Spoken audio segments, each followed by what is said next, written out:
one. I'm alive.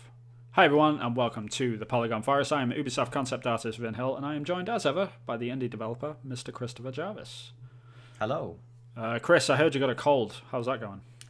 I do, yes. Apologies. I'm still ill. We didn't do an episode last week for the same reason. It's not a good one, but what can you say? I just, staying in my room and being all pale, I'm bound to get... Orange juice. That's the way forward, my friend. Like, that's the way that will fix everything. So I just swig down orange juice, and people are like, well, you'll get the runs. It's like, well, diarrhea is better than a cold, so I'll take it. There you go. That's the advice that you can take from this. To start the episode. And if you do like that advice, then please like and subscribe. Make sure you hit the bell icon so you can be notified when we do start talking about diarrhea again in our next episode. But until then, we've got a few games to talk about.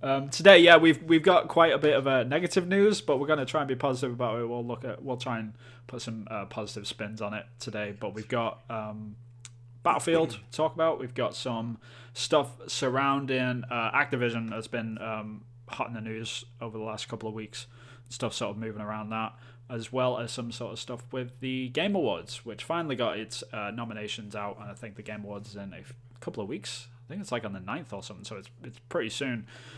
But yeah, we're going to talk about all that. But first, Chris, it's been a couple of weeks, sir. What have you been playing? I heard it's a long list. It's a very long list because we've had a couple of weeks and it was my boy's birthday, and so I bought him a Nintendo Switch, so now I'm up a console. Well, so what? All right. Yes. What's the first game you put in the Switch? Like, this is the important question. The first game we put into the Switch was Super Mario Odyssey, and you got 2 thumbs up from me. That is an amazing choice. Well played. It's such a good game, and especially two-player mode. Especially two-player mode where it's like a parent and a child, because that ability is not great. It's introducing them to Mario, where the controls are still the same as they've got all the ones that are from Nintendo 64, and so I could play the game instantly. Like, I had all of that, inherent knowledge built in. Yeah, and he's learning the motor skills sort of thing. Yeah, right. And he's learning. He's like, how do you do a ground pound? And like, how do you do a long jump? And like, well, you just have to press these buttons here, and it's just all like, it all just comes back to you. Yeah, it's great, and it looks amazing. It plays great. Levels are amazing. The sound is really good. There's some tracks in there that I'm like properly jiving to, and it's just like, damn, this is a Mario game, and it's got a pretty cool soundtrack. Like, what's going on? Because that was one of the only things that you could say was limiting back on the N64 days. Right. And so yeah, it's been ages since I played Mario. I've watched lots of videos of Mario, and it's always looked fun, and it is so much fun and so innovative. Like the way that they play with the games designer. There's so many different things you can do in that game. It's like not just a platformer game. It's just there's so many different things you can do, because obviously you're throwing the hat on different things. And the gameplay changes with each one of them. It's brilliant. Yeah, I had an absolute so many ideas. I had an absolute blast with that game. Like when I got my Switch, that was the first game I picked up, because that was the only one that like really stuck out to me, and I really really wanted to play that one. And it just I don't think I've had as much fun with Mario with that like as since like Mario 64. I think that was the best one that I've played. Like Mario Sunshine and all that sort of stuff. Mario Galaxy was okay, but I didn't quite click with like the world's like spheres on the Wii and stuff like that. But Odyssey was just like that. I don't know what it was. It just sucked me in and just had a blast with it. It's a great game. Yeah, so I've been really loving that. But it was pricey. Like, I bought the console secondhand, and I bought from Game. I bought the game secondhand as well, because I just couldn't afford it. Expensive. New. Yeah. So Nintendo haven't got that money, unfortunately, and I bought another game, which I won't say in case he won't see the podcast, but in case he sees the podcast or someone spills the beans, I've got another game for him for Christmas, which will remain a surprise until Christmas. You just have to wait then. Okay. But again, I'm so excited. It's not like back in our day when our parents, like, you could splash out and here's like a bundle. Right. I couldn't do that with the Nintendo. I couldn't do that with the Switch. I couldn't get a bundle. I got like one game because it's all I could stretch to. So it's just like, damn, that's expensive. Yeah, just feels expensive. it's always been my issue with Nintendo, and it's a problem I will forever have until they sort of rectify it in any way. But not having meaningful sales is just such a pain when it comes to like Nintendo stuff, because like even now I was making a joke about it on Twitter because I was scrolling through Amazon and it was like deal of the day. This was before like the Black Friday sales. It's like deal of the day, Breath of the Wild, and it was like $54 instead of $60, and I'm like, that is hilarious. Yeah. And this game is like 5-6 years old now, and I screenshot it and put it up, and people were just laughing at it like, yeah, that's ridiculous. And that is the case. That's just how it is, man. Like they just do not ever have sales. Yeah, I've been doing Christmas shopping, and I was like, if I've got any money left over, I'll get Breath of the Wild for myself, like as a treat. No, that's not happening. Yeah, like, too expensive. It's just too rich for my blood. Like, I've got all these Game Pass games that I'm still working my way through. There's no way I'm going to splash out that sort of... Yeah, the hard thing about that when it comes to Nintendo games is, like, you can say, like, oh, no, it's too expensive for me. Like, I'll wait for a sale. It's just the problem is there never is a sale. Like, it never comes. No. So you've got to save up for it. Like the old days, you've got to save up for it and then buy it. Like, I don't normally advocate for people to buy like trading copies of anything, because like I sort of look at the trading industry as bad as the piracy industry, in my opinion. That's just my personal opinion. I'm not saying people shouldn't like buy trade-ins or trade themselves. It's just like the way I see it is that once the money has been passed to like the first-hand customer, like the money's only then going between like GameStop or Game in the UK or whatever, and they're keeping all the profits. Like the next time it gets resold, like the developers never get like any profit from that second sale. So it's as bad as piracy, like at that point, in terms of like the profit gain for the developer, regardless. But like this is the game that I would say, go and find like a second-hand copy on a game or something, because you'll probably get it for about, I don't know, £20-30 instead, and then it'll be you know, like the condition won't be any worse because it's cartridges. That's the good thing about Nintendo games. Like they're never like as messed up as the covers might be. Like they might still be, like the game will still probably be solid as a rock. So there's always that. Yeah, I've not had any issues. But yeah, awesome. But that's so we've got a big old list to get through. Come on, chip away, keep going, man. Yep. What I'll do is, that was like the big one to talk about. I'll talk about all the ones I've spoken about, and then whatever takes your fancy, you can. I like this. Go. Have a go. Yeah. So I've played the Battlefield 2042 multiplayer. We'll talk about that in the next section. We'll talk about it in the next one. Lego Batman 2. Okay. Awesome game, which is the old console. Did you playing that on Game Pass or? So I played that on Game Pass. Okay. Yeah. So it's a 360 game and it holds up. It's freaking awesome. Hollow Knight. Nice. Which is awesome. I got some reservations about that. Okay. Well, let's talk about that like a tiny bit. Like, don't go into too much. What's your reservations about it? The headline is like, I love the art style. The gameplay could be quicker, and it didn't need to be a roguelike. Didn't need that. It's got like back in the old days, they'd have called it a dungeon crawler. Well, it's technically a what's the word I'm looking for? Metroidvania. That's what it technically would be. There's so many subcategories of like indie platformers now, but it's technically a Metroid. I know what you're saying though. Like it didn't need to be. Like I think it held back by holding on to that, and I wanted to power up quicker. I wanted to level up quicker, but no, it was like no, you're gonna spend these hours like grinding away. Yeah, and especially the art style and the fact that it's quite cartoony. I think that they've missed a whole huge amount of potential audience by having that difficulty. Like the enjoyment people get from it is from grinding and it being difficult, and just doesn't need to. Just there's no need. Yeah, I mean, plenty of those games. We spoke about this like when I played it, but like I was absolutely loving the game. Like I thought it was great. Like I really like Metroidvanias in general anyway. So like I was really happy about that sort of direction on it anyway. But as soon as I hit one of the worlds, that was just ridiculous. Like it just felt like it was designed by a different person. I just did not like it whatsoever. It just turned me off completely, and I still haven't gone back to it. The difficulty ramping, like really, really quick. Like enemies that you can't kill, and then it was just a load of like trial and error stuff. And it felt different. Like it didn't feel like the rest of the game. And I'd already been through like 5 of the biomes at that point, and it was like the 6th biome that I came across. For people that have played it, that are listening to this and they're wondering which world I'm talking about, it's the crystal mines, like the pink crystal mines. Okay. and it just felt different. It was not enjoyable. It wasn't fun anymore, and I just could not get through that section. I was like, yeah, I'll come back to this, and I just never have.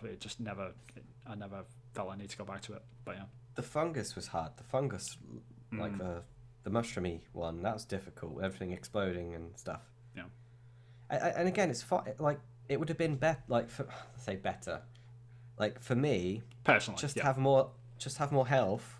Yes, I understand that that's painful and I shouldn't be doing that. And like the game's telling me you need to kill these things or dodge these things. I get that, but don't don't punish me for my ignorance. Yeah. Like I don't. That doesn't feel fun. You should never play a Souls game. You know, it's just like that's how like you walk up to a chest and you're like, oh, okay, gold, right? And then you open the chest and then a fucking hand comes out and slams you against the floor and kills you. And you're like, oh, great, thanks. Like, how would I know that? And it's just the game is teaching you through punishment. But yeah, I know what you're saying.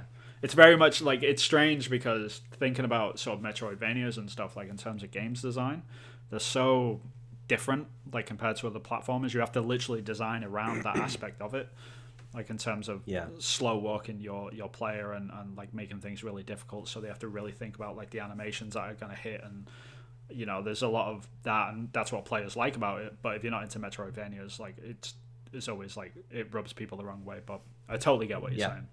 So yeah, I got that kind of that unwanted rubbing. Yeah, and it seems like you got it as well with the unwanted rub. That's the technical term for playing a game that you don't like. But yeah. Too much of it in the games industry these days. Too much rubbing. Too much rubbing. We just need to not rub. Yeah. And we'll be all right. Okay, moving on. Of course, Halo Holy. Oh, sorry. Apologies. It's my cold screaming with my brain. The Halo Infinite multiplayer. There you go. You got it. Yeah. Forza Horizon 5. Again, still loving that game. It's freaking awesome. We can talk about why. We can talk about it again further along when we're talking about the Game Awards. Right. Jurassic Park Evolution, got that on Game Pass. The first one was out. The first one out. Played the first one.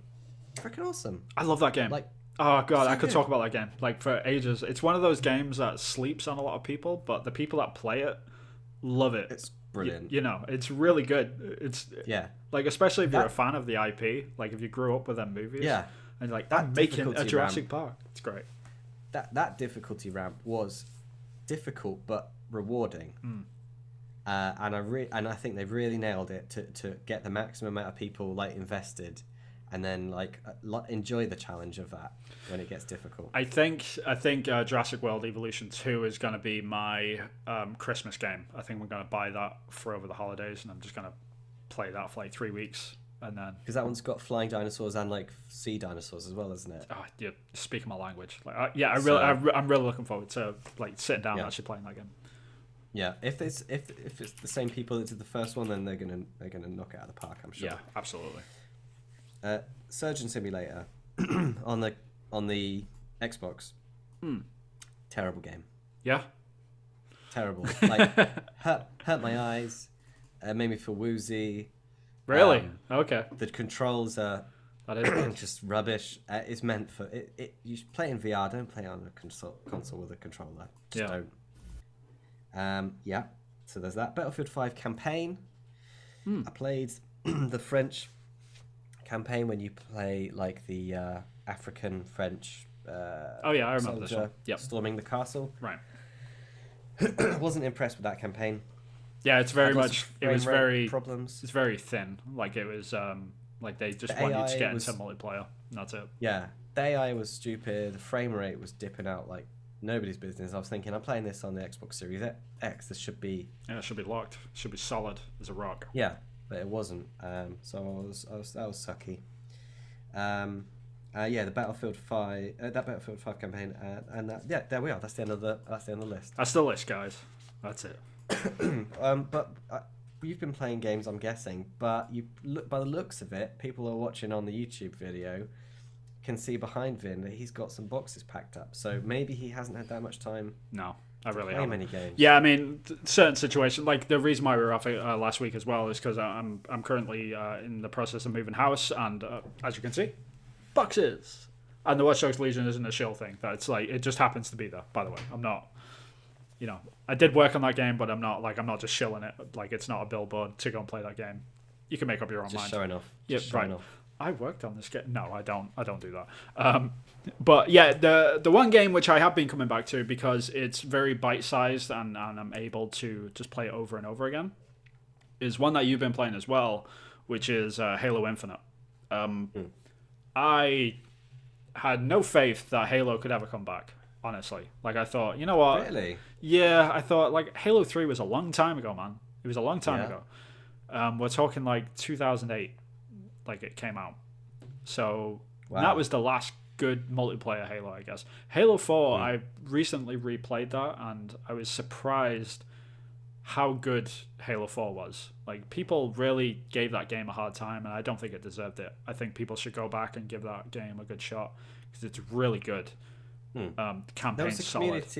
There was a community after that died down that played it for a long time, and saw some videos of stuff, and they did do a good job in the end. So Halo 4 is great. Halo 5 Guardians, though, is a bag of hot garbage. Like, I don't like that game whatsoever. I really didn't enjoy that one whatsoever. And then after they finished that one, they've sort of just disappeared for an entire generation. 343 really haven't done much else other than work on Halo Infinite. So when it came about and people were like, yeah, Halo Infinite's coming, I was like, yeah, I'm excited for the campaign. Like, I don't really care about the multiplayer, though. I think that's dead. It's done. Dead. It's not, you know, it's going to be... We've moved on. Yeah. Right. There's... People are into Call of Duty and Fortnite and stuff like that now. Like, they're not going to go back to Halo. That's insane. Like, Battlefield's about to come out. That game looks really cool. Like, why the hell would anyone, like, go back to Halo? Like, that's the last... That would be the last horse I would have bet on. But holy crap, am I having fun with this game. Yeah. I have not... And they come out at the same time, didn't they? So it's Battlefield 2042. The multiplayer was free on Game Pass, and Halo the same sort of time. Yeah. And Halo, and it's not even... They're not even, like... it's insane, because Halo isn't even a full game yet. It's a beta. And it's free. And it's like, you can just play it. And it's like, wait, what? It's like, this shouldn't be this good. The fact that I had this much fun with the Halo and not like the other ones is beyond me. Like, I thought, like, okay, yeah, I'm probably going to jump into the Halo beta. Yeah, have a couple of games, try it out. Like, everyone. Have a couple of games, get bored of it, and then I'll go. It's not. And I'll leave, and then I'll go back to like playing Battlefield, and maybe I'll buy like Call of Duty and get into Vanguard a little bit. No, didn't shake out that way, did it? It's really fun. It's so good. The assault rifle is just amazing. Like there was I think it was a Kotaku article where they've finally done the perfect. The assault rifle is good. Yeah, like you can zoom in with it and actually get like good hits. It feels balanced. It feels fun. Like, and it's really fun. Like, there was a tweet by Danny O'Dwyer on Twitter, and he was talking about this, and I cracked up laughing out loud because I totally agree with him. He said it's really funny watching. Like, I really enjoy going into Halo Infinite as like a 30-plus-year-old guy, like almost 40 or whatever. Because like you're going in with all these kids that have no idea how to play Halo, and they're all like hopping around, like doing their thing, and we're just murking them for the first time. Like, we're actually like beating kids because like they've been getting so good at all these other games. Hopping around. I've killed so many people that are hopping around like bunnies. I'm like, what are you doing? Just stand there and shoot me like a man. It's the zigzag that you got to do. Like, if you go left and right, like it's hard to actually hit them. You're like, oh Jesus. So it's all about strafing and not hopping. Yeah. And it's really funny because like this is the first multiplayer game I've picked up and I've been good at like day one because like I've got all that memory from playing Halo 2 and Halo 3 that I'm just. It's like, oh yeah, like this is like riding a bike. I'm just picking this up, and it's great. Like, and it's fun, and it's so basic and simple. And it's just like Halo is back, and every single weapon that they put into this game is tweaked to perfection, in my opinion. Like, I haven't really come across like an imbalanced sort of weapon. Everything's great. Having a lot of fun with it. Like, the only thing that I really have a problem with right now is it's not really anything to do with the game. It's more to do with the fact that it's a beta. And the lobbies that you put in is just like random game modes. I've had some problems with the lobbies. There was one evening that I couldn't play because they was just kicking me out all the time. Yeah. So it's not been seamless. by Right. far. But we had some fun. We played, didn't we? Yeah, we played a couple of games together. We had fun. Yeah, I mean, the only, like I was saying with the lobbies though, it's like because it's random game modes, like they'll throw you into an oddball game, which I really love. Like them games are great. Like I never thought I'd really get into those. But the problem is because it's randomized and people aren't choosing what they want to actually play. The people that want to play games like Slayer are just playing Slayer when they're not playing Slayer. So if they're playing a game of oddball, people aren't playing the objective, and it's infuriating because you're just like, dude, there's a big icon on the screen saying go here and do this, and you're just ignoring it because you want to kill dudes. Yeah, which I get. Capture like the flag. Yeah, right. Capture the flag is a big sort of bigger offender of this, but yeah, I mean, other than that, man, Christ, game feels great, solid. Never had problems really getting into too many lobbies. I know there's been some problems on like the UK side, but over here is like it's been absolutely rock solid, and I'm just having an absolute blast with it. And since playing this, I've just been eating up every single piece of media from like the campaign stuff, because the way people are talking about the campaign, they're saying this could be like the Breath of the Wild moment for Halo. Yeah, and when there's a lot of like weird yeah. things like that surround that sort of statement. It's like, wait, what does that really mean? The Breath of the Wild moment for Halo, but really successful, right? And like, so I think it means a combination of hugely successful and fan favorite and cultural impact. Yeah, and reinventing the wheel so it stays significant, like relevant and stuff like that, which is all great news. But like I've since learned, like I had no idea before. I thought it was just like a standard Halo game that they were making, but apparently this one's like semi-open world, and I had no idea. It's not co-op though, is it, on day one? I don't think so. Yeah, they took that out. And now that I know that it's open world and how systemic it is, and how like you'll just be running through the landscape like you are in any other open world game, and you'll see something off in the distance. You're like, okay, I'm not going to do the main mission. I'm going to go off over there and see what that is.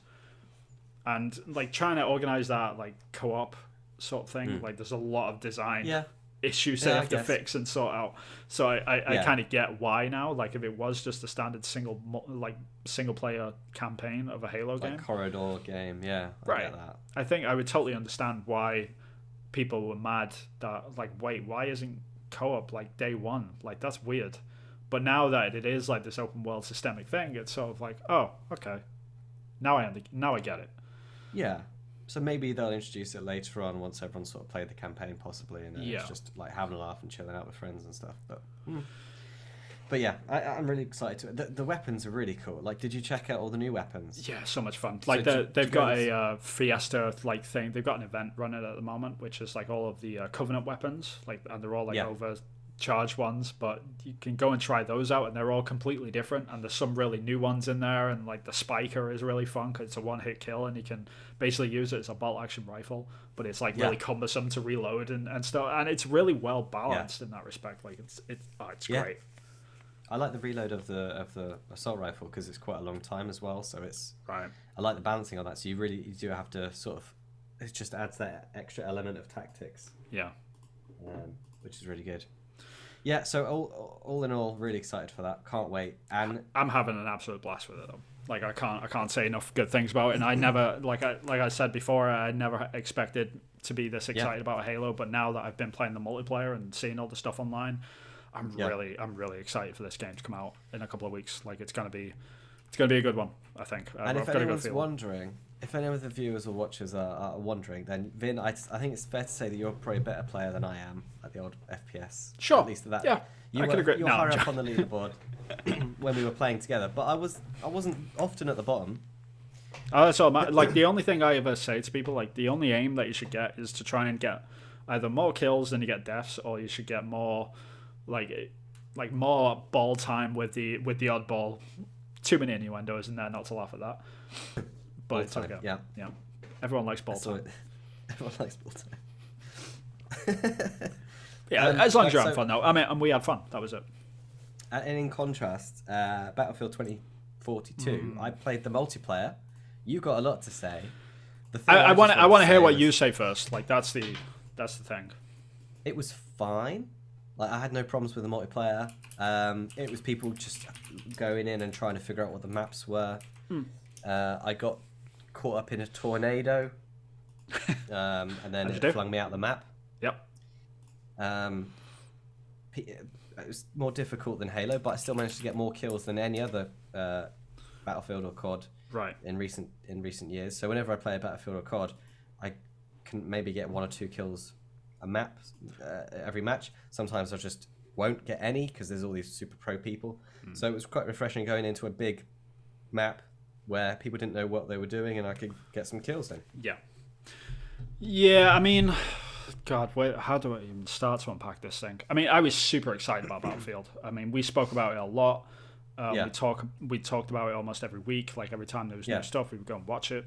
We even did like streams of us like reacting to it and stuff. I was really excited about this. I'm a huge Battlefield fan. I've been playing them since Battlefield Bad Company 1. Huge fan. This is by far the worst Battlefield game I've played, without a doubt, hands down. Take. Yeah, and people might disagree with that, but this is the least amount of fun I've ever had in a Battlefield. I know it's the first week and stuff.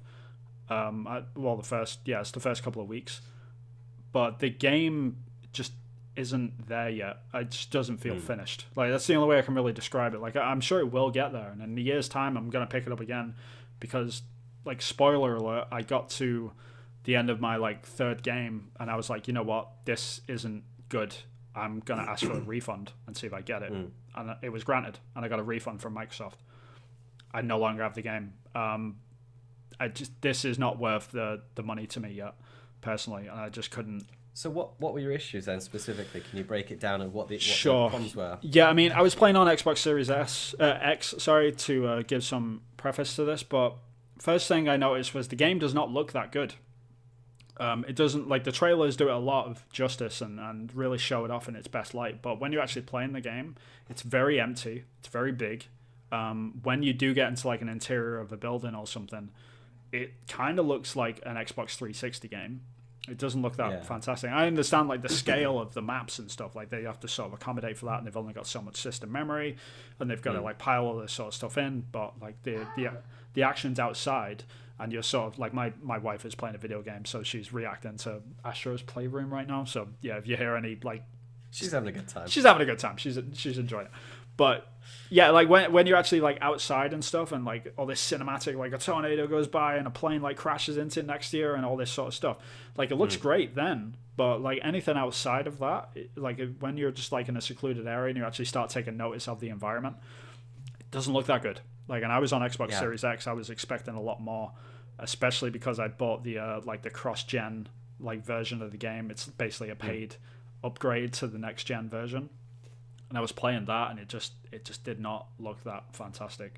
That was the first thing. Second thing was just how it felt. The netcode in particular, like how the characters were moving around, how laggy it was. It felt like I was walking through tar, like in the game modes that I've got, like the maximum amount of players.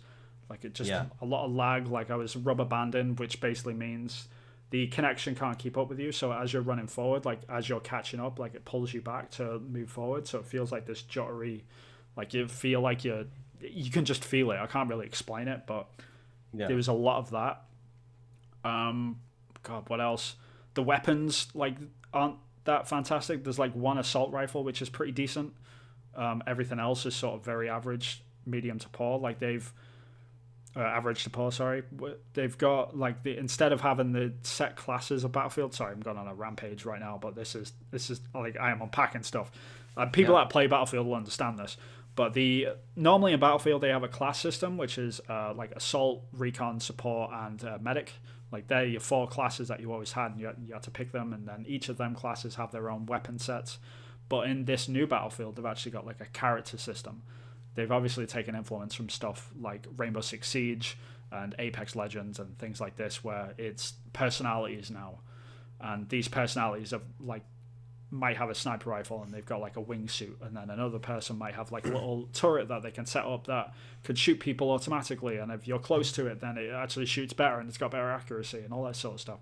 So they've all got these unique cool abilities, which, you know, like to each their own, but Battlefield has always been that 4-class system. Pick up stuff and and what this unfortunately does, like this new system that they've sort of picked, is it removes the need for team play as much. Like it's very much about you as a solo player, and then it sort of removes a lot of the teamwork aesthetic like behind Battlefield, and it just feels like there's a lot of people playing by themselves, just running into the fray sort of thing. But I don't know, and this is before the absolute myriad of bugs and issues that the game's got. You can go and look online. They range from egregious to hilarious. Just like, I don't know, like airboats or whatever, like the water swamp boats that they have. Like they're like on the first like few days that game came out, they were actually stronger than tanks, which didn't make much sense. But it was like, all right, yeah, whatever, I guess, because it's a balloon. Like if you just shoot it out and it pops and it like float, like that would have been funnier. But that would have been hilarious. That would have been hilarious. But they didn't unfortunately do that, because that would have been great. But like people figured out that if you flip that, like the hovercraft, that's what they call it. If you flip the hovercraft onto like the side of a building, you can actually ride up the side of a building. And no one had like thought to like look at that in the code, I guess, because like why would anyone ride up the side of a building in one of these things if you could? It's just not something to think about. They're taking out helicopters with quad bikes, so exactly right. So it makes sure I guess doesn't sound too crazy. Yeah. So there's like all these fucking hovercrafts like going up the side of all the skyscrapers. It's bananas. But there's a load of bugs. Ultimately, did you play the campaign then, or no? I don't think you didn't even play the campaign. No, I don't even think it has. I don't even think it has a campaign, does it? It hasn't got a campaign. It's just a multiplayer game. I think it's just a multiplayer. They've got the multiplayer, and then they've got something called Portal, which people are talking good things about, but it's still very undercooked apparently. Like they've still got a lot of work to do on it.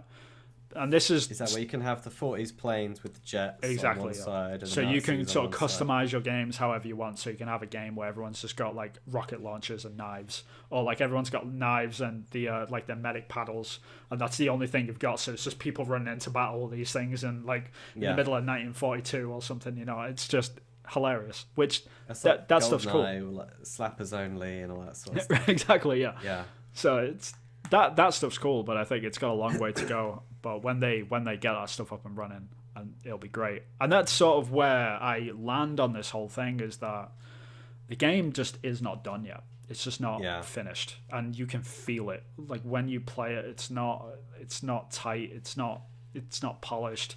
There's not enough content there. Like there's no campaign. Portal has got a lot of ambition and it's got a lot of potential. It's not quite there yet either. I think in a year's time, and I will re-pick this game up in a year when they've ironed all this sort of stuff out, and I have all the confidence in the world that they will. I think it's going to be an amazing game, but it's not at the moment. It's running right now. I think it's at like 70 on Metacritic or something. It might even be. Okay, that's higher than I thought. Then I'm gonna go and check. I thought it was like one of the worst reviewed games of all time at one point. No, it wasn't that bad. I mean, it was I think it was the worst Battlefield review. No, wait, okay, never mind. Yeah, it's a 64 on 64, Metacritic. Okay, that's pretty bad. That's pretty bad for something that looked great, and all the their marketing team did a really good job at making it look amazing. And that so well done to them. Yeah, it's been a weird year. It's been a really weird year. Weird. Like we've had games that we expected to be absolute bangers, and then the ones that we expected to be okay, I guess, they're the ones that are coming out with 9s and stuff. Like Forza Horizon 5. Forza Horizon. And people are really enjoying Halo right now. And then everyone's like, oh, Grand Theft Auto, the trilogy, like Definitive Edition, that's going to be a banger. Yeah. Like everyone's going to play that. Nope. Everyone's going to get that. Sat at 56. 56 on Metacritic. They'll do a good job of it. They won't cut corners. Yeah. Nope. Battlefield, same thing. Like that. Yeah. That was a, like that should have been okay, but it's not. But it's crazy. Like it's been a really strange year. Like how everything's sort of backwards right now, and yeah, who knows where it's going to go. But Battlefield, yeah, I just cannot. I can't personally recommend it.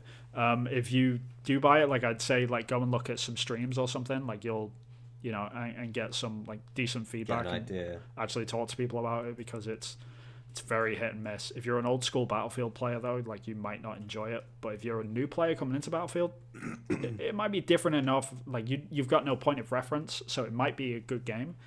But for now, for me, it's not there. I think I saw it on Twitter. You posted a picture, and it just looked the interior was just super flat, and it was just like, whoa, what's going on here? Like it looked like it was a bug almost, but Yeah, I thought so too. And then I was looking at other screenshots, and I was like, yeah, actually, like when you look at this, when you just wander into one of those areas where it's like the same plant pot going off like a Scooby-Doo cartoon, you know, like just going off into the distance, the same 5 benches just on repeat, and you're just there like, really, like this is like the world's biggest sort of AAA release in years for DICE, and this is the best they could do. It's sort of like, I don't want to harken too hard on them. Like they're, you know, at the end of the day, they're probably under a tight deadline and all that sort of stuff, and they probably needed more time on this, and I respect that. But like for what we got, it's not worth the extra $10 that they send for like the cross-gen bundle, because there's no free upgrade for that game. It's not worth it. It's absolutely not worth it for me. But yeah. Sam Webster's joined us, and he's just said Battlefield is an instant pass at the moment. Said no single player campaign. It's probably the same thing for you. Yeah, I just can't be bothered with no single player campaign. Even just give me something like. Yeah, that is a real shame. I didn't even know that was the case. I just assumed it would have one. Yeah, me too. Just I had no idea. I thought, yeah, it'll probably come. It'll be there. It'll be like Battlefield 5, right?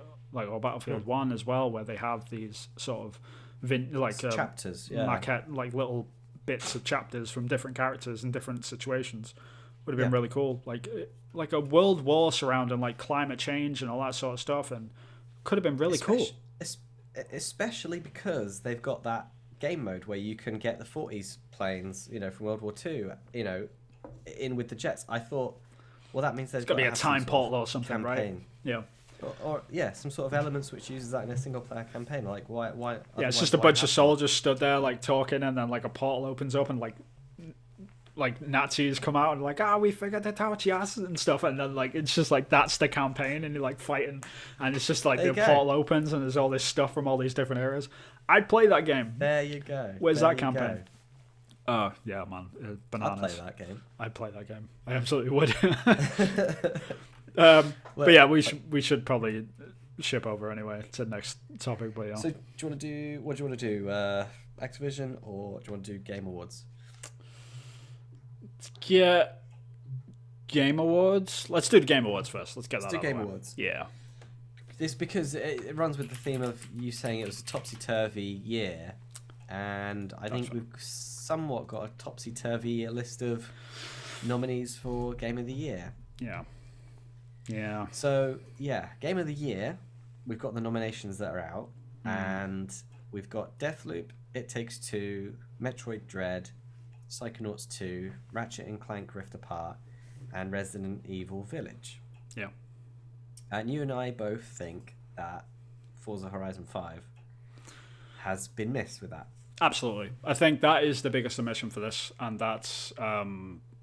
I don't understand why it's not on this list. There is absolutely zero excuse for Forza Horizon not to be on this list. It's wildly loved. Everyone's playing it. Like they've had like 10 million users play this game. Journalists love it. Why is this not on Game of the Year? I cannot fathom it. Like no one can give me a good explanation of why this game is not on the list, other than the fact that it's a racing game. Yeah, it's not. That's the only thing I can think of. Yeah, it's not an action adventure game, which is usually favoured by the Game of the Year sort of nominees, which in my opinion is not fair. We should be a bit more inclusive of other sort of game genres, in my opinion. And I am a huge fan of action adventure games. They're my favourite type of video game. But in this circumstance, Horizon should have been here, man. Forza Horizon should have been on this list, and the fact that it's not it's a disservice to the industry. I know that's a hard statement, but that's basically how passionately I feel about this. Like it's just wrong. It should be on this list. It's a great game. Yeah, 100%. So that is a bit annoying. That's a bit rubbish. And I mean, not to knock any of the other games. I've heard good things about all the other games. Absolutely. They all seem to have been played really well. I've not actually played any of these games, which kind of makes me think, oh man, what have I been doing all this time? Yeah. But I wanted to play Deathloop. I just haven't got around to it. I wanted to play Psychonauts 2. Haven't got around to it. Is Resident Evil, that's PlayStation, isn't it? Exclusive, is it? No, I think The Village is on all of the platforms. Yeah, that's okay. That's cross-platform. Me then. Yeah, you just missed that one. That's mine. Just missed it. And Ratchet and Clank, I can't play that. because that's Xbox, PlayStation exclusive. So yeah, it's the other side. How dare they? Yeah, I'll get it eventually. Well, shake your fist. PS4 Pro, but yeah, still can't get a PS5. Yeah. So that's interesting. It's weird. I mean, yeah. Sorry, go ahead. Yeah. Is there something to be said for not allowing console exclusives in this list because of the problems getting hold of consoles? Like, is it fair to say these people deserve to be nominated? Not obviously the devs and the studios is not to blame, but the platforms themselves. Again, they're not. It's no one's fault, but yeah, I mean, I can't. You got to give people a chance to play the games and then get awards for things they couldn't experience. Yeah, I mean, 2 points to that. One, I mean, I don't really agree that we should ever exclude anything from whatever platform it's on because people can't get a hold of it. I guess that's because the opposite could be argued as well. It's just like, oh, everyone's got a mobile phone, so why aren't mobile phone games always nominated for Game of the Year? Because it's played way more than console games. So the opposite sort of agrees with that as well.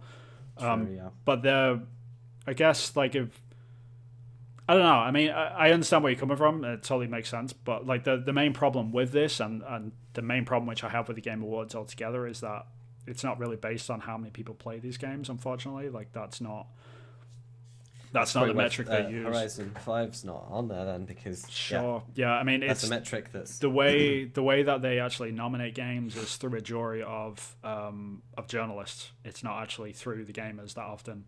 Like gamers have like voting power, and that's why, like, if you look at the Game Awards website, like we're looking at right now, you can like go on here and you can vote on the nominees and all this sort of stuff. But I think the nominees have only like a small fraction, like for public voting power. I think it's only a small fraction.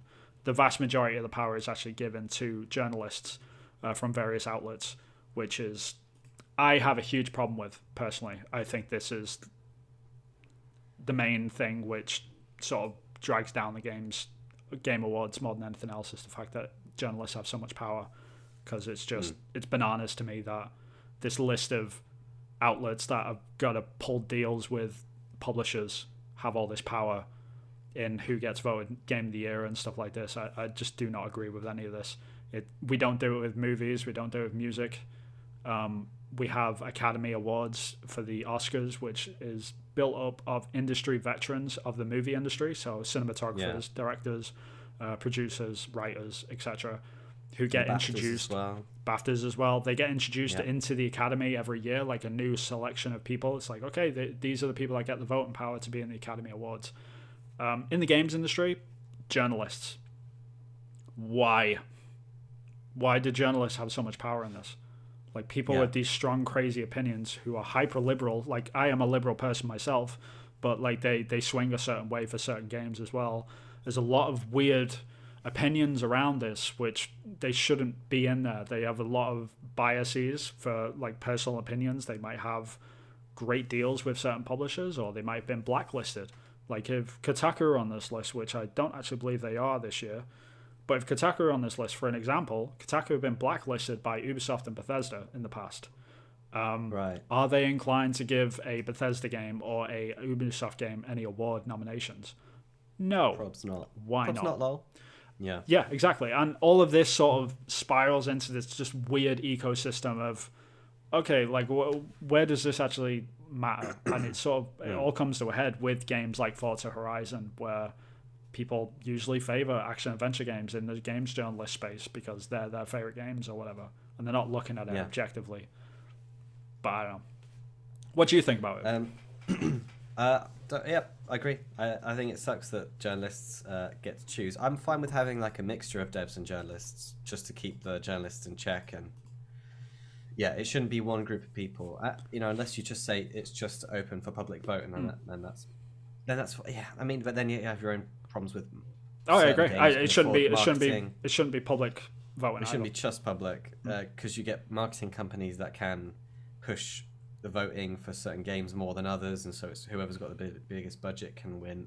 Or you can have the opposite true, where a certain group of people will hate on a certain game for a certain reason and vote for others, all that sort of stuff tactically. And I think it should be a mixture of a group, people from all different aspects of the gaming industry, players, devs, journalists, people lower down on the creative scale of things, like people that are entry levels from across the board, and it should just be a discussion of people putting their case forward as why they think this game should get this first nominated, and then who should win.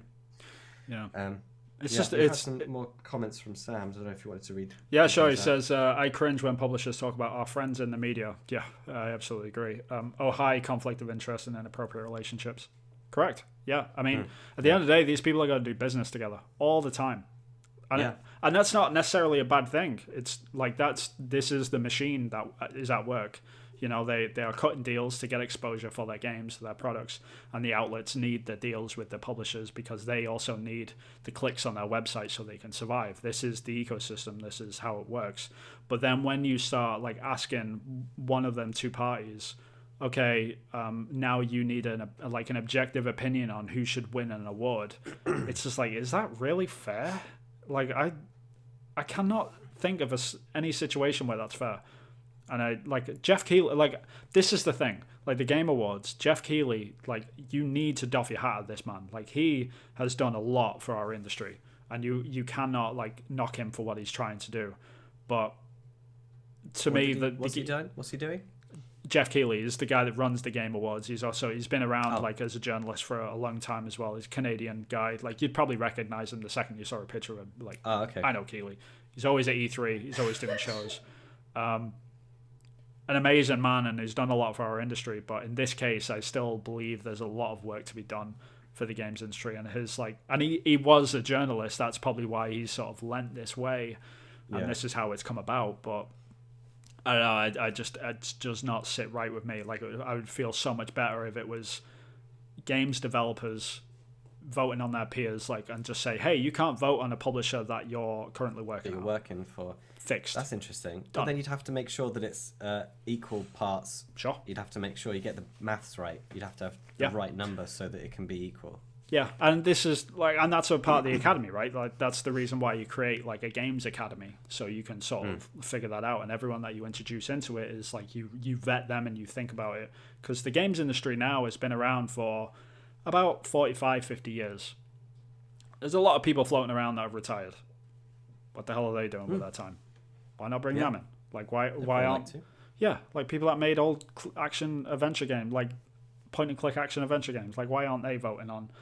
Forza Horizon was awesome. Where's all the Monkey Island dev team? Right, exactly. They should do their own awards ceremony. Yeah, I absolutely agree. But I just don't understand why we're not treating it the same, and giving it the serious time of day, and actually being a celebration for the industry. And it's very strange. And this year, more than any other, has sort of brought to light that just purely through the nominations. When you look through these things, you're just I don't really get why some of these things are in here, or other things have been excluded. No offense to the ones that are included, I just think there's big omissions in there which people. Well, we can drill down into that. So sure. After the next biggest one after the Game of the Year, you could say, is the best game direction, and so it's basically the same lineup as Game of the Year. Yeah, but it's got Returnal in there. Right. It's got Returnal in it instead of Resident Evil Village. And so you think, well, did Resident Evil Village not have good game direction then? And did Returnal, have good game direction? We spoke about this in the pre-show, and I just do not. Yeah. I cannot get my head around Best Direction award. I don't understand it. What does it mean? To them, it means awarded for outstanding creative vision and innovation in game direction and design. So you mean Game of the Year? So by its own admission, it's not. Design is not direction. Design and direction are two different things that work to create a product. So you can't have design included in a decision to decide who's got the best direction of the game. Sure.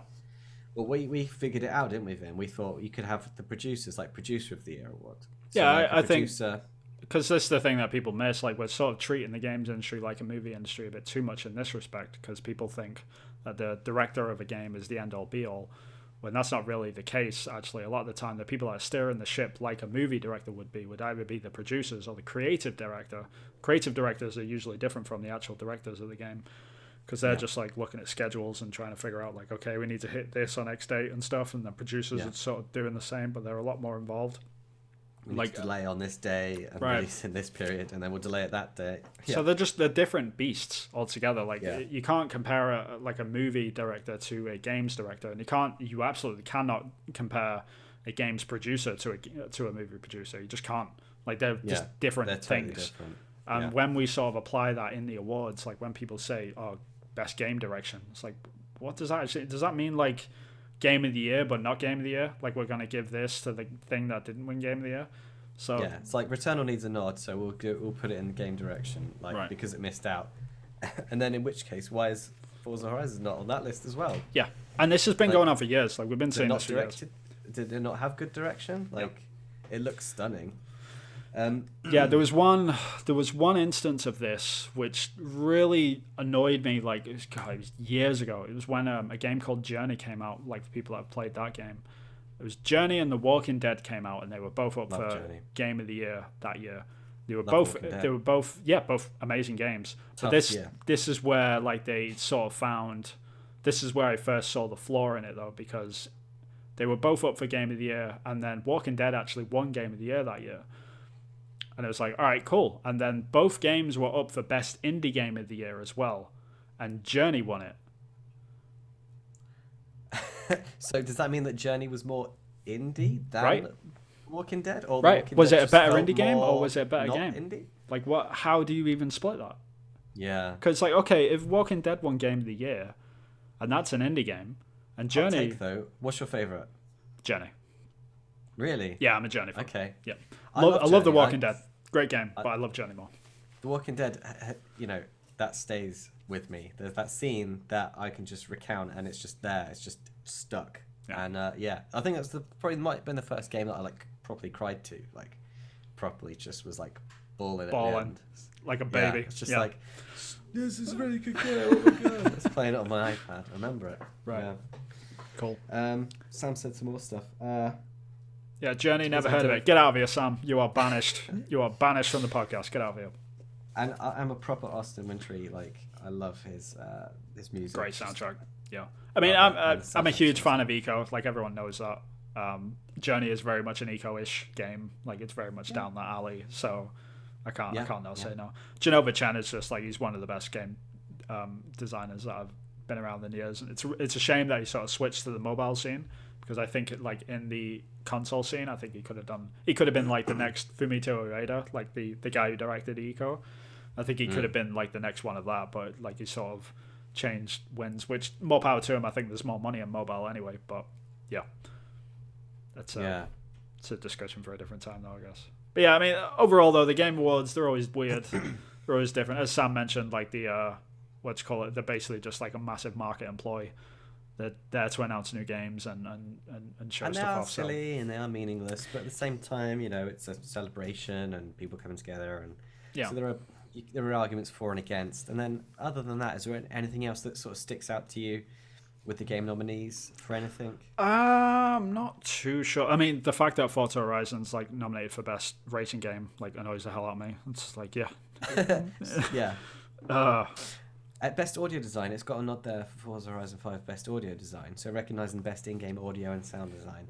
And they were doing some kind of different stuff with 5 over 4, like raycasting of sound, so they were seeing where the cars were in its environment, and then the sound would change accordingly. So if you go in a tunnel, it augments. It just deserved way more recognition, like just overall. Like it's not in Best Game Direction, it's not in Best Game of the Year, it's not even. I don't even think it got nominated for Best Art Direction. Yeah, it didn't. So no. That is bananas. Game looks absolutely amazing. Is like they're doing some different stuff that's not really been done before in that sort of package. So they're doing like, I'm not going to say groundbreaking, but they're doing like they're pushing the envelope certainly with what this console can do at the moment. Yeah. And the fact they just need to get a nod for the fact that it runs so well cross gen as well. Like flawless game. Barely any bugs. I literally have not ran across a single bug on that game. No, not one. I've not. which is unheard of. I've had a few frame rate issues very early on. Yeah. But that was when I kept switching between performance and graphics mode just to see what the difference was, and I just have it in performance mode now, and I'm still blown away by the graphics. It's I've never actually thought about this, but yeah, you're right. I mean, an open world game coming out in the middle of the holiday season without a single bug that I've come across yet. That is actually kind of incredible. Yeah. And it's not got... Yeah. Can you say that about any of the other games? No. Well, so I think... I didn't hear anything bad about any of the games, though, to be honest. No, I guess not. But I mean, just in specific because it's an open world game, like they're inherently... Like, you get bugs. Like, that's just the deal. So... But yeah, Sam mentioned when is the cutoff? Forza Horizon 5 came out very close to the nominees being announced, right? Maybe it's eligible for next year. That would be true, Sam, but it's not because it's nominated in other categories. Like it actually was meant to be in this year. It's eligible be in this year. Yeah, they just decided. For sound design. The journalists all got together and they're like, you know what? No, Forza Horizon 5 isn't that great. You know, but It Takes Two is great. It's a proper gateway game, I think. Like it's a game for people that don't like racing games to get into racing games. Because I totally was in that camp. Like I hardly ever played racing games, and then this one came along and just knocked my socks off. And I'm sure it will do the same for other people as well. Yeah. So that's a real shame. Yeah. And you can't say that for the others. Although possibly Psychonauts 2, because that is proper psychedelic and awesome. So it might get some people that aren't into that sort of game. But, indeed. Yeah. So I guess that just leaves us one thing to talk about. Yeah, the happy fun topic of Activision, how well they're doing right now. Well done. It's been a very eventful couple of weeks. We really wanted to get last week done, but I was too sick. We apologize for like the Debbie Downer episode, by the way, everyone. Like it's the way the chips are falling. Downhill. Yeah, it's just going to go downhill. It's not going to get better. I apologize, but it's really There's not. There's nothing going to be good. There's nothing going to be said from here on out, basically. So apologies. Jesus, if you've been living under a rock, Bobby Kotick, or Kodik if you're from America, depending on how you like to pronounce his name. Yeah. He's been a naughty boy, hasn't he, Vin? He has a little bit. I've heard some things about him. Like he doesn't seem like he's the best world CEO or whatever. So yeah, take it away. So we had the revelation. I don't know what the revelation. Word is. There you go. Revelation that he actually wrote the letter that Fran Townsend released under her name, which in the title from Kotaku they've said is deranged. He then replied to his own email saying that it was tone deaf. So it's like he wrote the email, it got sent under her name. He then there was the reaction, the fallout, and it was all over in the press. I mean, there's a bit of a like the way that the article in the Wall Street Journal, which is sort of like blown all this out. I think it was the Journal. I think it was the Wall Street Journal. Yeah. They did an article on Bobby Kotick and all this sort of stuff, and that's what sort of reinvigorated this story. But yeah, the way that it's worded in the article is very ambiguous. Like it doesn't actually. I don't know if it actually says that he wrote it like word for word, like he was sat there and wrote out the whole email. What I think it says something about overseen. He directed it. I think it was something like that. Directed it, or like paragraphed, or like. Which basically means that they were in a meeting. He gave the bullet points, said go off and write the email, and then it came back, and then that's when he replied to it. So like it's very like ambiguous in that respect. In just to be fair, to play devil's advocate. Not really devil's advocate, just to like give Activision and Bobby Kotick like benefit of the doubt and all that sort of stuff. Not that he deserves much of it, but just have more journalistic integrity than Kotaku do with their headlines. Hey man, you said it, not me. But I agree.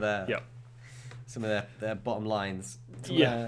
Bottom lines I have real issue with. Kotaku have a few bottom lines, that's for sure. Yeah, I mean, what was this? One of them that's a problem for me is. Let me just get it because there's two. Oh, Kotaku article or Kotaku articles that I have from with. Bobby Kotick must resign, and the other one is he shouldn't be considering quitting. He should have already done it. Yeah. Those are the two lines I just have a problem with. Like, I don't have a problem with the sentiment. Like, I agree. I think he should quit. I think he should resign when he's done. Yep.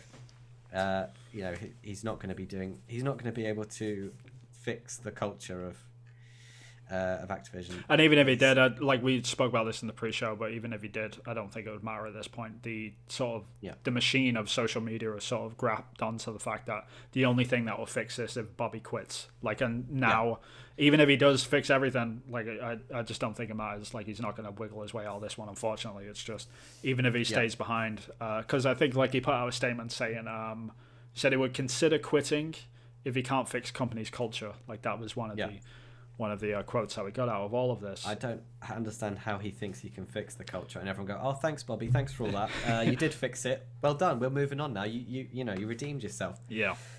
Because there was the information that came out that he threatened ex-assistants, like to have them killed, and he sort of pardoned someone that had been accused of sexual assault, and where the courts were involved, and so there's some real questionable stuff that's surrounding him.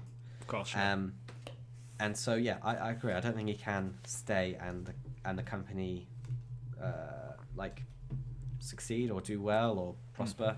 I think that the shareholders, again, it keeps reporting that the shares are affected. Like the shares are quite low. I mean, there's a lot of weird things around that as well. It's like, are the shares affected because Call of Duty had a bad year, or did Call of Duty have a bad year because this happened, or did this happen and Call of Duty? It's like all these questions surround it, and ultimately, what I've sort of fell upon is that, maybe Call of Duty just had a bad year because it's another World War II game, and Call of Duty fans really don't buy that many they don't like the World War II sort of setting as much. And next year, and outside of the Call of Duty thing, everything else is selling just as normal, as like everything's fine with Activision. People aren't voting with their wallets on this issue. Like, sorry to be blunt about it, but they're really not. Like, that's the deal. So, like the only thing that could actually fix it are the shareholders. Like, if the board turn around and say, "Yeah, Bobby, you need to go," which I think, based off the report that's sort of coming out now, is that he's sort of got support for the majority, like of the people that he needs. And so he could remain if he wants. Like, it's just about public pressure and other external pressures, which could do it, which we can get into, I guess. But yes, Kotaku have a few of their own bottom feeders, that's for sure. Yeah, Sam has mentioned Kotaku have a few bottom feeders. Yeah, I mean, Kotaku in 2014, 2015 were top of their game. They were doing great. Yeah. And I'm not even talking about Jason Schreier, because people know about my history with Jason Schreier. I'm not a huge fan of him. He don't like you. Currently blocked on Twitter by Jason. Yeah, whatever. Don't care. Yeah. It's just funny. I still want to get that printed and framed on my wall. I wasn't a fan of Kotaku for an article they did in 2012. I'll put it that way. Right. Let's just keep that. Keep that on the back Inside joke. Yeah. If anyone could Google my name and 2012 and Kotaku, then they can. Yeah. Have a good old read of fiction if they really want to. Right. Yeah, you'll find some stuff. Maybe save that for another podcast episode. Or if anyone is interested, then you can comment and ask about that. But yeah, back to the topic in hand. Do you think Bobby's going to stay long? How long do you think he's going to stay? Or do you think he's going to turn things around and change the culture? I don't think it matters. Like I said, at this point, I think the social media side of it has caught onto this idea that if it doesn't matter how much Bobby fixes, the only thing that's going to fix this situation is if Kotick leaves, and that's it. That's the only thing that matters now, and that's what they're focused on, highly focused. And the sad thing about that, ultimately, and the danger of that, is that if Kotick does quit and the culture isn't changed, but people think, hey, everything's fixed, right? That's not inherently how it goes. That's the worst situation, and unfortunately, that's the problem with the media not being. That's the problem with Kotaku doing these things where it's obvious that to anyone reading these Kotaku articles about him, that Kotaku have an agenda against him, rightly or wrongly. But it doesn't matter. Yeah. They shouldn't have that biased view on it either way. They shouldn't have the biased view on it. They should just let the reader come up with that biased view. I agree. Yep. And Kotaku should stick with just reporting what allegedly happened in the correct way. Problem being, because if they then do articles about Activision after the fact that Bobby's gone, it might not get enough. It might not get as much gravity as these ones are getting, because people can latch on to a person to get rid of humans have got a great way of having that. Like, if Sure. we get rid of a person, the problem's fixed. Yeah, and sometimes like that you is said. true. Like sometimes that is true, but I'm not like when it comes to CEOs in particular. I'm not like they want to cut the head off the snake sort of thing, but it's not really like for the most part they're actually cutting off the tail because like the real power lies in the board a lot of the time. And unless you get rid of the whole board or like you get rid of all the management in a company, like this doesn't get fixed overnight. It just doesn't. Like one person does not affect the company this much, and it works both ways as well. Like we've had a lot of journalists like constantly slander and completely like trying to get Yves Guillemot from Ubisoft fired, and there's been a lot of bias around that as well. Just like rightly or wrongly, whatever. Like people can form their own opinion based on the information that's out there, but like they've sort of got this agenda that they need to get rid of Eve and they need to get rid of Kotick and they need to get rid of the heads of the snakes. When in actual fact, there's a lot of like things getting changed in the backgrounds behind the things. Like for all we know, Bobby Kotick might like be fixing a lot of stuff right now, and like people are trying to get rid of. He's not very good at advertising. I agree. At the minute. Yeah, and even if he did, no one would read it and no one would write about it because that's Sure. that's what happens at Ubisoft as well. Like a lot of stuff is getting fixed, a lot of good things are happening, but when all the good news comes out, it's like they sort of present it internally in terms of say, okay, like if this gets leaked, then it's got a PR spin on it as well. But then it just never makes it to the media. Like no one ever talks about it because good news is boring news, I guess. So it's just this weird juxtaposition. So you only ever hear about the bad stuff. Not to give Kotick or Guillemot like free passes on any of this. But it's a very grey moral sort of weird thing that we have to deal with, and we can't just like automatically assume that okay, if we just get rid of Kotick or we just get rid of Guillemot, then it's going to be fixed like that. It's like it's not how it works. Yeah, it's always a culture, isn't it? You have to change a culture, and a culture is based on people. It's like it takes a village to raise a kid. It's the same sort of mentality for like big companies. Like a lot of stuff needs to change in a lot of different ways to have these problems fixed. Even though what we're actually talking about in the context of a company as big as Activision is still a tiny minuscule percent of people that are affected by these issues. Most people haven't got these issues. I don't know whether or not they're happy or sad or what the culture is like, but it is a tiny amount of people that have these troubles. I mean, the problems that have been reported, where there's suicide happening and the cameras and the sexual assault, they're all really bad. Yeah, it's horrific. Things. Absolutely. And it goes without saying that stuff should not be happening and anyone responsible should be out. Like, that's not acceptable. Yeah. And the fact that it's reported that these things are taking time and it takes a long time to fire these individuals is obviously terrible. But I don't even know what point I'm trying to make. Yeah, no, I get what you're saying. It's just what I'm trying to say is difficult. It's not easy. We can't just get the sickle out and start cutting people, because as much as like that's cool for social media and Activision, like activism and all that sort of stuff. Like, let's get rid of all these bad people. Like a lot of this, you've still got the systems in place that let them get away with this stuff. So you're not closing the door. You need if you just fire them with like very little evidence, like if you don't go through the system and actually do this properly, you might actually be setting up systems to protect these people, to actually protect them in the future. Because if they're like, I was wrongfully fired because of a rumor that was set up about me, and that rumor could have all of you get a court case, they win, they get their jobs back, and they get to remain.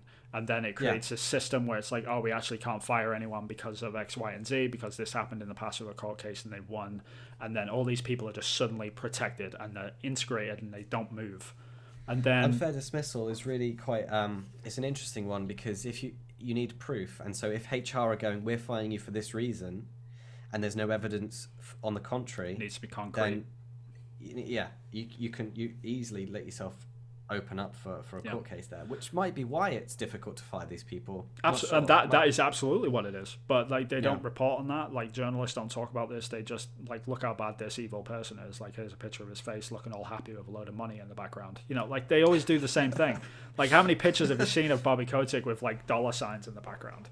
Like, it's all the time, right? And it's like, like I get the evil millionaire like spiel, like I get it, but let's take a step back and actually see, can we fire this man? For one, and can we fire all the people? Can HR find anything for it? Yeah. Sam said, Bobby Kotick leaving. Remember how things got better when David Cameron was replaced by Theresa May and then Boris Johnson? Oh wait. Yeah. For the UK listeners, yeah, we'll probably get that. Yeah, it's same thing American when listeners or when Trump took over and everything got better. When Trump right? took over, everything got better. Yeah. And then Biden fixed everything. Yeah. Yeah. Yeah, it's a very strange thing, but like I agree. I think Kotick should be gone. Like the fact that the employers kind of want it. Like not again, like you're talking about, like very few percentage of people are getting affected. I think it was up to like 1,500 people had signed a petition internally at Activision Blizzard to remove Kotick. But again, that's actually not a majority. It's not a majority of the developers. I'm guessing. I don't know. I can only surmise, but my thought is that the majority of people would just want to get on with the work and just keep their heads down and stay out of this as much as possible, because there's lots of stuff flying around from I've seen, stuff where people can tweet something meant innocently in an innocent way, and then they just get hijacked with information, from people that have got an agenda. So yeah, I can understand that people would be wanting to. It's tough, keep man. their heads down. It's really tough to be in a company which is going through this sort of scandal, just like in terms of morale and like your mental state. Like you can't actually physically work a lot of the time. Like I've heard from people that work in Activision this week where like they actually got last week off because they were just given the week off because people just weren't working. Like they couldn't focus because of all the news stories that were coming out. And really, can you blame them? Probably not. No. So like it's this sort of thing, like as a developer, like even though it's not directly affecting you, people are like, well, you didn't cause this. You're the people that we care about. This is why there's so much outrage around this, because we care about you, the developer.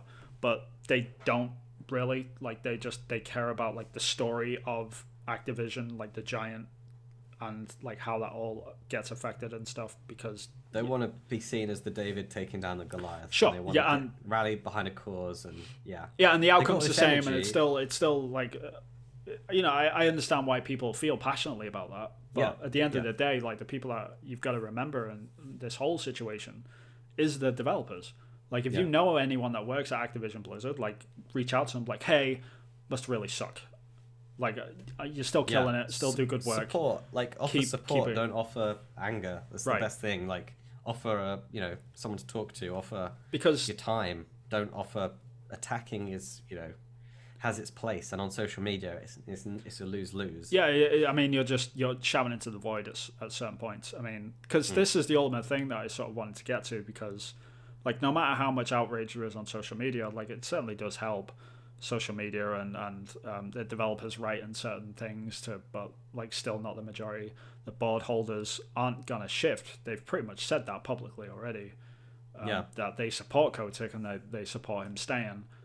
The only thing that I've seen, really the thing that's really shifting anything, was when I think it was started by Phil Spencer was the first one that really came out and took a stand. Phil Spencer, and also Nintendo as well. Nintendo and I think like PlayStation have also put out a statement, but it's a little lighter handed because they're saying we don't agree with this. Subtle. They shouldn't do this, and like they're just basically condemning it. They're not really standing. I think they were like, the wording was something like they're concerned by what they're hearing. I think that's kind of like the wording. Phil Spencer was the one that came out with the sickle, though. He basically said, we're going to review our sort of business choices with Activision Blizzard going forward. And when that, like, people think, that's an innocuous sort of thing. The board at Activision Blizzard all sat up when Phil Spencer said that. Because that is a lot of money we're talking about. We're talking a third of the games industry just basically said, hey, we might not be doing any business with you anymore. And then if PlayStation say, we're concerned, and PlayStation are a main partner with Activision Blizzard. PlayStation don't want to be, PlayStation, if the moral, high ground is with not doing business with Activision, Sony kind of almost feels kind of like, it probably didn't, it probably wasn't any business talk. He's turning down a lot of money by saying that. Yeah. So it was kind of like a righteous thing to do. If Sony then don't want to be seen as the bad guy. Yeah, they sort of have to respond, right? They kind of have to. So that's kind of probably why they had that more subtle, concerned after Phil Spencer said. Yeah, I think there's a multitude of reasons why Sony are a bit lighter-handed with that. I think because they've obviously got deep sort of deals with Call of Duty and stuff. And Call of Duty is a massive IP. It's a huge franchise. People remember like Warzone and Call of Duty franchise every year. Bring in a lot of money. Hundreds of millions. Yeah, hundreds and hundreds of millions. We're talking a lot of money. Like, it's not something that they can just like SJW out of the window. Like, they can't do it. They've got to do this properly, like in terms of business sense. So like, I get that side of it, but also like there's been like a few rumors around like crunch and stuff like at Sony Studios over recent years. This could turn around to bite them. Like if they're trying to like come out of the gate saying they're this moral sort of arbiter of social justice and all this sort of stuff. If they actually come out and say all of this, bad crunch, and they've got bad crunch, and they've got all these issues as well, and it comes out in the press that X, Y, and Z is happening, then they're just going to look like idiots, and it's going to be really bad business for them. So, like, the fact that they've taken a cautionary stance on this is sort of, it's a little bit telling as well. So it's a little bit worrying, but yeah, I mean, also, you know, we know this is Kotaku have got this sort of. You know, they've got their teeth out now. Kotaku are this sort of different media company. They've smelt blood. That's it. After this is all over and finished, like, who are they going to have to be as angry at next? EA are next. I'm telling you, it all goes around. Fine. No, this is the thing. Like third-party studios, especially, like third-party publishers. Sorry, they take it in turns going through the ringer. I know this sound like, I don't mean to be blasé about it. Obviously, these are very serious accusations, and we need to take them seriously. But it does seem to happen a lot more in third parties. But the media has a cycle. Yeah. The media cycle. Like a few years ago, like EA are on the back end of this. Like they had a really bad like few years ago. After the loot boxes. Yeah, the loot boxes, Mass Effect Andromeda, like when all that happened, and just like the surrounding culture around EA and how it was always crunching, all they cared about was money, all that sort of stuff. They had bad news cycle. Ubisoft obviously last year had it. Activision Blizzard got it this year. Bethesda have just been absorbed by Xbox, so they might dodge it from now on. But it's just this weird, you know, like this thing with third parties. It just happens around it because they need to worry about money. They need to worry about getting the project out because the bottom line matters. Like it's the difference between, you know, laying people off and closing the studio and being really successful and everyone being happy. So they've got to be a bit more number crunchy. So it's always bad for consumers in that respect, but it's just the way of the industry. It's unfortunate. Yeah, we'll just have to wait and see what happens then. I think he's not going to be here for long. I don't think so. I think the Phil Spencer thing was the first nail in the coffin. I think that's the when I like all the other stuff was sort of like it's just noise, like it's more social media noise. Yeah, it's just like employees have written letters before, like we've heard all this. They've walked out before. They've done walkouts. Like Riot Games last year, that was another thing. They had walkouts last year for crunch and equal pay for women and stuff like that. Same thing. Yeah, just disappeared. No one remembers it anymore. Like it's gone. Like did they fix anything? No one knows. Like I don't know. Like I didn't look it up. I wasn't tweeting about it or anything either. That's not a good news article. Like Riot Games have kind of slowly done stuff to help people. Yeah, Riot Games are fixed. Like you're never going to read that article because they don't cover it. Like because people don't care. And it's not just the journalists don't care. Readers don't care. It's a difficult thing to. Yeah, it's easy to smear someone. It's difficult to like confirm worthy praise. I guess it's more difficult. Yeah, you're right. Unless you're Keanu Reeves. Then you can always get praise. Yeah, that's true. Yeah, because he still got praise. He dodged all of the cyberpunk stuff. Like he didn't get scathed by any of that stuff. It's funny. Like I love Keanu Reeves. Don't get me wrong. All his movies are great. Yeah. I really like what he does. He's not the world's best actor, but it's always funny. Like even when he does poor acting, he still gets praised. He's just one of those people that just because he's such a genuine nice guy. Like we need that in the games industry. You know, I think Kojima is kind of like that. Like everyone likes Kojima, even though like some of his games are just completely wacky and just like why is he naked and running through a hallway? Okay, never mind. Like you just let things go because it's Kojima. Right? Never mind, he's a nice guy. Yeah, yeah. Like it's Kojima. Whatever. Yeah, and you know I think the world would be better if more devs were like us. I think the world would be better. Yeah. What do you think? We're just the best people in the world, Chris. That's all. That's why. Yeah. That's all. Yeah. Yep. I agree. Yeah. Yep. That's probably good way to end. If you agree, if you think we are the best people on the world. Yeah, like please. I know a lot of negative comments. Like I would really like to hear other people's sort of opinions on this. Like negative or positive or whatever. Like, do you think we're absolutely crazy? Like forgive it. Like I know I give more people like the balanced sort of opinion, and I don't I don't mean to be. I'm not trying to protect these people or defend them in any way. It's just there's two sides to this coin which isn't discussed enough, in my opinion. Yeah, I think it's important, especially in mainstream media. Like there is there's no holding back or no reservation. There's no other side of the coin reported at all. Yeah, and it was nice actually to see. Well, not nice. It's a terrible word to use. It was good to see. I should say. Yeah, it was good to see the Wall Street Journal write an article versus another news outlet. It was nice to see that because it was taken more. Like it was very matter of factly. Like it was actually laid out better. I thought. Like there was still issues in the Wall Street Journal article, in my opinion. Like it was still very. Like they use certain words very liberally, but I'm not. The phrases that get regurgitated by the other press. Because they still need to tell a story. I get that, especially when it's a huge op-ed like this. But it felt a lot better than what we'd gotten before. It felt more coherent and actually okay, now I understand where this is coming from. So still a ways to go, but I don't know. This is just a repeating topic for us to sort of trash journalists in general, but that's sort of the world that we live in. But like Sam says, Kotick will be wiping his tears with massive piles of money he'll get to walk away with. He can go and cry in his private jet that's the thing. Assistant and he'll be fine. He'll be right. He's taken a pay cut apparently already, so bless him. Oh god, how much that must hurt. But have a tight Christmas this year. I know he can only spend $5 million on his family.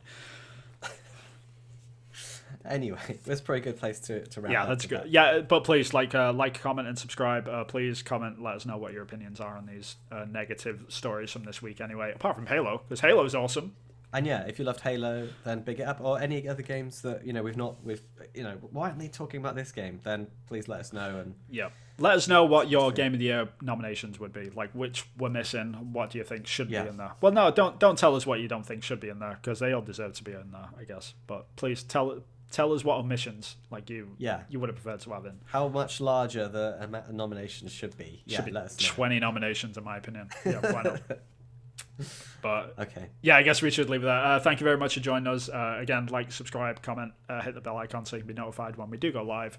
Usually go live every Sunday. Might be a bit shaky over the next couple of weeks because I am, as you can see by the boxes behind me, if you're looking at the video version, I am moving. So that should be happening pretty soon anyway. But we'll try and get on every Sunday either way. But we've also got another dev update coming in the next couple of weeks at some point, I'm sure. Sam is also listening right now. Sam, you need to message us. Couple of weeks. Yeah. I need your pixel art stat. Make sure it's finished. So if you did enjoy the solo dev roundtable, which we did a couple of weeks ago, and if you haven't watched it, then you should go and watch it on our YouTube channel. Then we'll be doing another one soon. But until next time, Chris, where can people find you? On Twitter, I am at Acrylic Pixel, where I put my game dev stuff up on there, and I've also got my own YouTube channel, Acrylic Pixel, where I've done a few of the game dev stuff on there. Also, where can we find your stuff in? Yep, you can find me on ArtStation if you're into concept art, which is Vin Hill Art. You can find me on there. There's probably more stuff coming. I've got Rainbow Six Extraction stuff coming out soon. I think whenever that game comes out, it'll be around that sort of time as well. I can't wait for that. I can't wait to see your art. I absolutely can't wait for that because people are probably going to trash it because it's a Ubisoft game. That's what people do, right? Well, I can't wait. Anyway, I'm looking forward to it. I think it's going to be decent, but we'll see. Yeah. We'll see how it goes. But you can also find me on Twitter. I am at Hillthought Games. All my indie stuff is normally on there. So if you're into indie game stuff, then give me a follow and a like. And other than that, you'll find us on here again next Sunday. Until next time, peace. Bye-bye. Bye-bye.